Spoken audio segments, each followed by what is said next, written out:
કંફાળિયા, ગઢડા અને આસુંદરાળી ગામમાં દરોડો પાડ્યો હતો. દરોડો પાડી કાર્બોસેલનું ગેરકાયદે ખનન ઝડપી પાડ્યું હતું. ગેરકાયદે ખનન કરતા ખનીજ માફિયાઓની યાદી જાહેર કરવામાં આવી છે.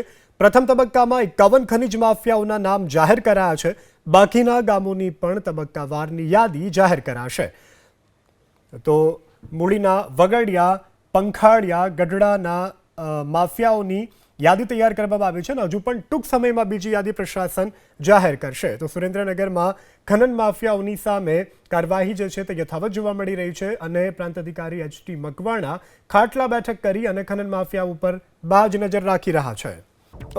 કંફાળિયા, ગઢડા અને આસુંદરાળી ગામમાં દરોડો પાડ્યો હતો. દરોડો પાડી કાર્બોસેલનું ગેરકાયદે ખનન ઝડપી પાડ્યું હતું. ગેરકાયદે ખનન કરતા ખનીજ માફિયાઓની યાદી જાહેર કરવામાં આવી છે. પ્રથમ તબક્કામાં 51 ખનીજ માફિયાઓના નામ જાહેર કરાયા છે. બાકીના ગામોની પણ તબક્કાવારની યાદી જાહેર કરાશે.